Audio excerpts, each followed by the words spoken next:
Hello, friends. My name is Monica Harper. I'm 39 years old, and I've spent my life working as an elementary school teacher. Maybe you know what it's like, hearing children's laughter every day, asking them questions, helping them solve problems, and finding inspiration in their little victories. I've always loved my job because children bring so much meaning to life. They teach us to enjoy the small things. But today, I want to tell you about something that changed everything. One day, I died, and came back to share what I saw. Don't jump to conclusions. If someone had told me a story like this before, I might not have believed them. But this is not just a story, it's my experience, and I can't keep it to myself. It was one of those days where everything feels normal. I stayed at school longer than usual, checking my students' notebooks. One of the kids had tried so hard to do his work that, when I saw his messy writing, I couldn't help but smile. He was trying to write the word love, and even though the letters were uneven, they had so much heart in them. Moments like this make teaching so special. There's something magical about seeing a child suddenly understand something you've taught them.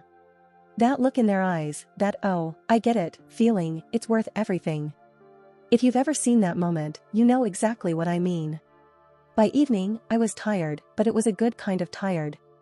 The kind that tells you, you've done something meaningful today. As I sat in my car, I started thinking about the next day. We were going to color autumn leaves, and I could already imagine the kids' excited faces, their laughter as they argued over who made the best one. I need to remember to bring orange and yellow, I thought, smiling to myself. And then, everything changed. It happened so suddenly. A sharp pain gripped my chest, like an invisible hand squeezing my heart. I couldn't breathe, my hands went weak, and I realized I couldn't hold the steering wheel anymore.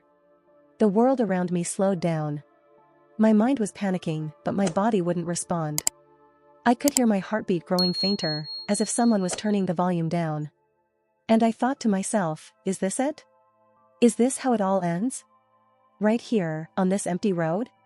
The last thing I saw was my car rolling to a stop on the side of the road. And then, silence. A silence that became the start of something I could never have imagined. The darkness around me slowly began to fade. At first, I saw a faint glow, and then, everything was filled with a bright light. This light was so intense that, in the real world, I wouldn't have been able to look at it. But here, it didn't hurt. Instead, it surrounded me with warmth I had never felt before. It wasn't just warmth, it was peace. A deep, perfect peace that filled every part of me. And love. It was so powerful, so overwhelming, that I couldn't hold back my tears. It was a love beyond anything I had ever known. Like the love you feel when you hold your child for the first time, only much stronger. This love wrapped around me like a soft blanket on a cold day. It felt like it was saying, you are safe. You matter. You are loved. Then, in the middle of the light, I saw a figure. And I knew right away who it was Jesus. You might wonder, how could you know? I just knew. It's hard to explain, but when you see him, you just know. His eyes. They were filled with so much love that I felt small, but in a good way. At the same time, I felt so important, like I truly mattered. In that moment, I realized how imperfect I was, but it didn't scare me. His eyes didn't judge me. They accepted me. It was like standing in front of a mirror that showed me everything about myself, and yet I still felt loved. He gently looked at me, and his eyes were full of kindness and strength. Then he spoke. Monica, your time hasn't come yet. But I need to show you what's ahead. You have to go back and tell others. His voice was soft, like the whisper of a breeze, but it was also strong, like thunder you can feel in your soul. His words went deeper than anything I'd ever heard before. I wanted to stay. I wanted to stay in that warmth, in that love. But I knew I had to go. I had a mission, and what I was about to see would change me forever. In the blink of an eye, everything changed. I was no longer in the world I knew. In front of me, a different reality unfolded, a future that felt familiar but terrifyingly strange. It was Earth, but it was drained of joy and light. The people I saw were moving slowly, with their heads down. Their faces showed hopelessness, their shoulders were hunched, like they carried an unbearable weight. It was as if all life had been sucked out of them. The streets were chaos. Stores were empty, their windows shattered, and shelves covered in dust. People searched through the rubble, desperate to find even a scrap of food. Cries echoed everywhere, not cries of happiness, but of hunger, pain, and fear. Then, I saw the lines. Long, winding lines of people waiting for something. They stood for hours, holding babies wrapped in old blankets, their eyes empty, not knowing if there would be enough food or water for them. But the thing I will never forget was their eyes. Their eyes were full of fear, deep, overwhelming fear. It was the kind of fear that burrows into your soul, leaving no space for hope.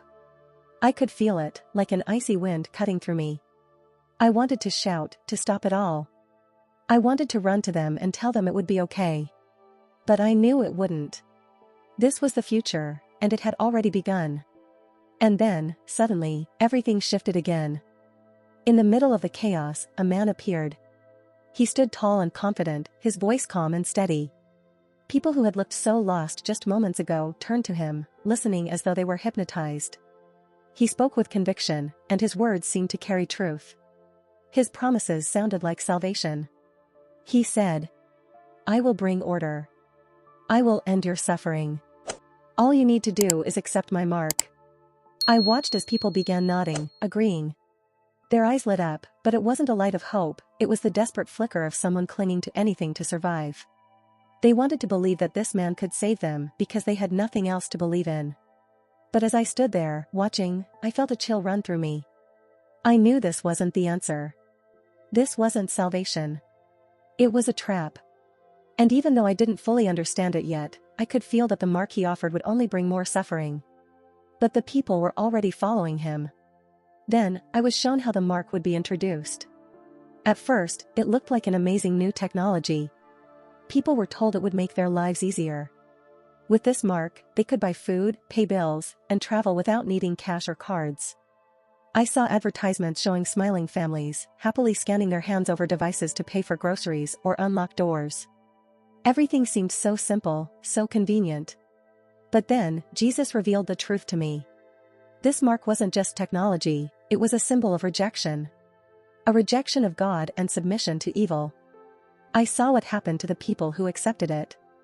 They lost their freedom. Their thoughts and actions were controlled. They couldn't pray anymore, and their souls seemed to dim, like a flame being snuffed out. It's a trap, Jesus told me. Many will be deceived, but those who stay faithful to me will be saved.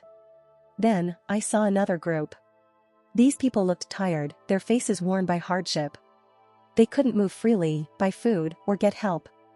They were hunted, forced to hide in dark places, far away from the cities. But there was something else in their eyes, something powerful. There was no fear.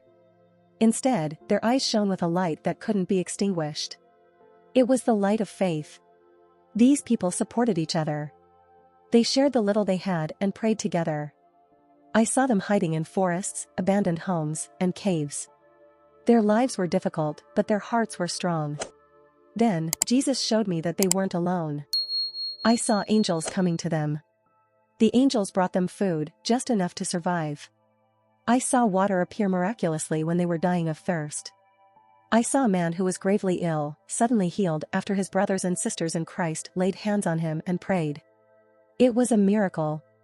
Something that can't be explained with logic. And I heard Jesus' voice again.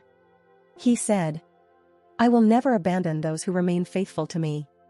Even in the darkest times, my hand will be with them." Those words pierced my soul.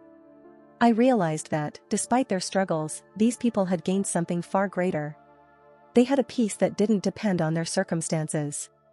Their bodies might have been weak, but their souls shone brighter than the stars. Suddenly, I felt a force pulling me back.